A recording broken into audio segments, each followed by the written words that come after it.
Welcome to my channel. Channel ini bertujuan untuk memotivasi bukan untuk menjatuhkan. Please subscribe, like, comment, dan tekan tombol lonceng. Yo. Hari ini adalah hari yang luar biasa, khusus buat tayangan di channel ini menjadi hal yang luar biasa. Beberapa waktu yang lalu saya men-share suatu perjalanan pelayanan saya. Dan saya melihat beberapa respon yang memberikan satu motivasi, doa, dan kata-kata semangat. Itu yang membuat saya untuk tetap bergairah dalam satu pelayanan. Dan pertanyaan dari subscriber saya, dia tidak hanya subscriber, tapi sahabat saya, teman baik saya dari dulu sampai sekarang. Dia adalah Ria Yulita. Dia adalah perempuan cantik, perempuan baik, dan perempuan yang selalu optimis ya, tidak gampang menyerah. Dia memberikan suatu pertanyaan kepada saya. Mau tahu apa itu pertanyaannya? Cek langsung. Hai guys. Jadi di sini aku mau kasih 3 pertanyaan buat Kak Roy. Kenapa aku kasih 3 aja? Karena banyak banget sebenarnya pertanyaannya sampai aku catat. Tapi aku kasih 3 dulu. Yang pertanyaan-pertanyaan berikutnya next time aku share dan aku tanya ya. Gitu. Dari video-video konten yang kakak buat di YouTube, pertanyaan ini yang terlintas di pikiran aku. Yang pertama,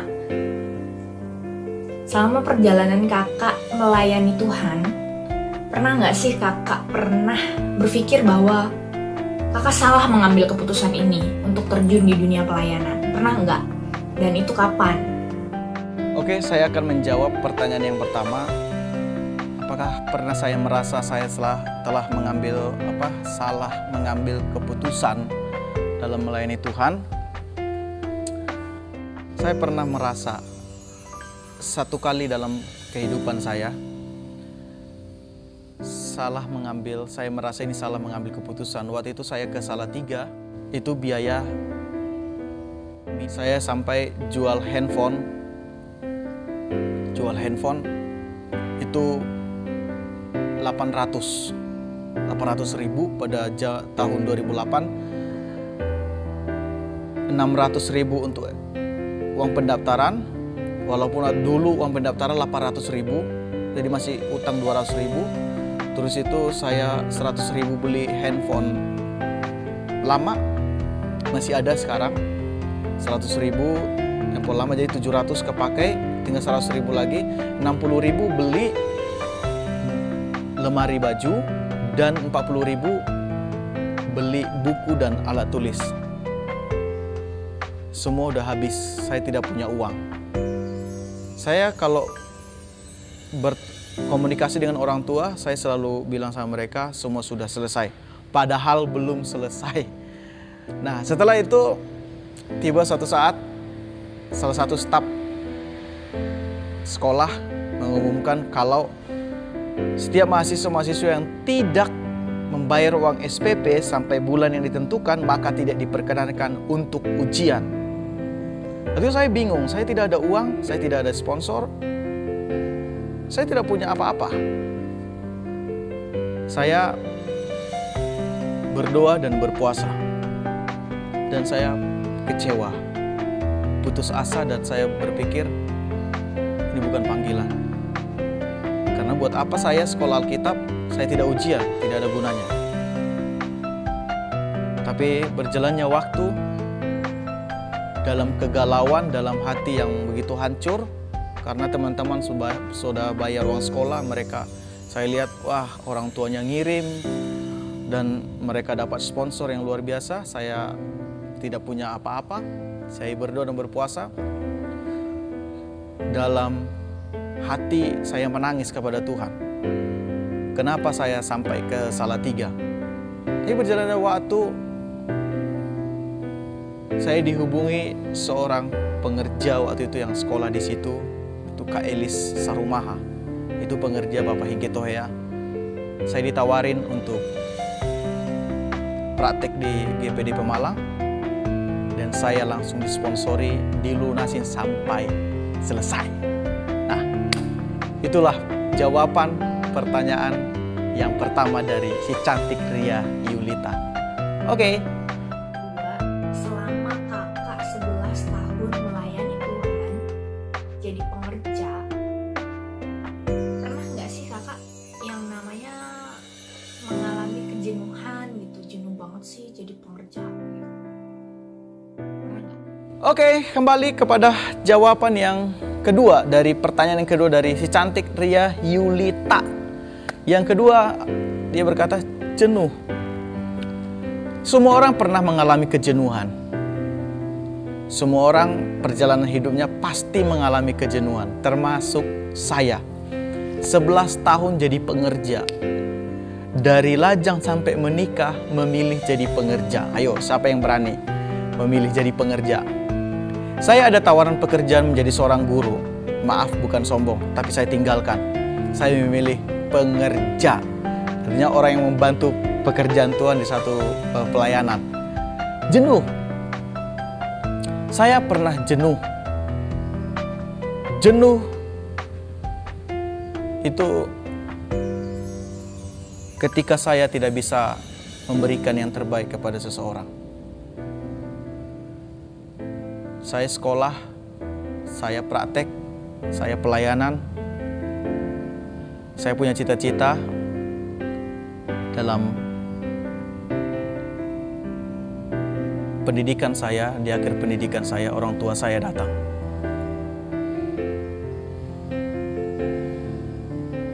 Saya sudah mengumpulkan semuanya, baik uang dan bekerja keras menyelesaikan pendidikan. Tapi Tuhan berkata lain.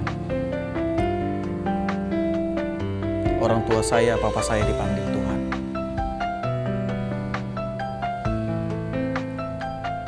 Di situ saya mulai jenuh. Karena semua apa yang saya rencanakan semua gagal. Orang berkata semangat atau apa.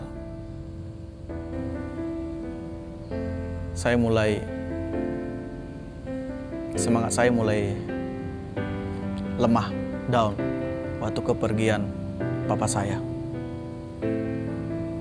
Karena saya berharap di wisuda saya di Cianjur dihadiri kedua orang tua saya.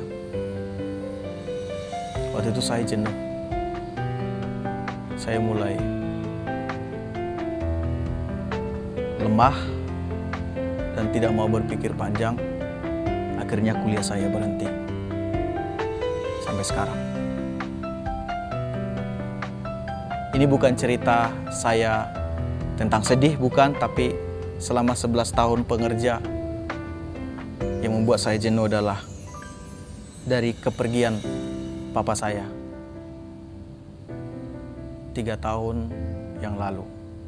Itu membuat saya jenuh karena semua yang saya rencanakan gagal. Kemudian yang ketiga, ada hal yang pernah kakak alami nggak yang sangat menyakitkan ketika kakak jadi pengerja? Itu apa? Share ke kita ya. Aku tunggu loh videonya. Oke, pertanyaan yang ketiga dari si cantik Ria Yulita. Hal yang menyakitkan selama pengerja. Sebenarnya kalau bicara hal yang menyakitkan, tidak ada yang lebih menyakitkan kalau kita melihat pengorbanan Yesus kita ya, Tuhan kita Yesus Kristus. Tapi ini bicara tentang sharing, apa yang menjadi hal yang menyakitkan selama saya menjadi pengerja. Yang menyakitkan itu ialah mengalami fitnahan, tuduhan, ataupun kita dijudge orang lain. Itu yang menyakitkan saya rasa. Ketika orang lain menganggap kita nggak bisa, ketika orang lain menganggap kita bodoh, tolol, ketika orang lain mengata-ngatai kita, ketika ada orang lain menganggap kita itu sosok apa gitulah bla bla bla, padahal negatif. Itu saya rasa hal yang menyakitkan, dan tidak hanya di sini tapi Dimanapun saya waktu itu praktek selalu mendapatkan hal-hal seperti itu ya. Fitnah tentang ketika ada uang hilang. Pas waktu itu uang hilang, pas saya masuk. Nah, pas saya masuk ke kamar, karena ngambil sesuatu, disuruh ngambil sesuatu ke kamar perempuan cewek. Nah, saya keluar, nggak berselang lama. Beberapa jam gitu ya, 3 jam gitu. Itu langsung berita uang hilang gitu ya. Loh, saya kaget karena posisinya saya waktu itu ada di situ. Jadi saya kan merasa, waduh, saya kan baru masuk. Tapi saya nggak ada ngambil uang, saya nggak lihat uang di situ. Saya hanya waktu itu ngambil buku, kalau nggak buku sekolah minggu, saya ngambil. Udah, tapi karena disuruh. Wah, itu menyakitkan sekali. Karena memang posisinya sama, saya masuk, saya keluar beberapa jam kemudian, uang hilang. Wah, saya langsung dituduh, wah si Roy mencuri uang. Aduh, saya paling anti mencuri, saudara. Saya paling tidak suka mencuri. Tapi dituduh waktu itu saya mencuri uang. Itu saya ingat 200.000 loh. 200.000. Saya tidak mau sebutkan tempatnya ya. Tapi ini pengalaman hal yang paling menyakitkan selama saya dituduh, difitnah, mengambil uang. Wah, itu saya sangat marah sekali. Saya tidak mungkin, semiskin-miskinnya saya tidak diajarkan untuk mencuri. Walaupun saya tidak punya uang, saya tidak pernah diajarkan untuk mengambil milik orang lain. Aduh, saya waktu itu malu, saya bingung, saya cari pembenaran, nggak ada saksi. Saya cuma diam, biarkan waktu yang bicara. Jadi sampai sekarang saya nggak tahu uang itu siapa yang ngambil. Tapi karena saya tidak mengambil, saya tidak merasa, sudahlah, bukan saya yang ngambil. Saya tetap berdiri dalam ketetapan saya, bukan saya yang ngambil. Nah, itulah hal yang selama 11 tahun yang paling menyakitkan itu, dituduh mencuri. Dituduh mencuri. Karena memang waktu itu pas saya masuk dan saya keluar beberapa jam kemudian, hilang uang. Nah, inilah jawaban dari 3 pertanyaan yang disampaikan oleh si cantik Ria Yulita. Oke, saya tunggu pertanyaan-pertanyaan berikut. Saya akan jawab dan kita sharing untuk memberkati orang lain. Tuhan Yesus memberkati.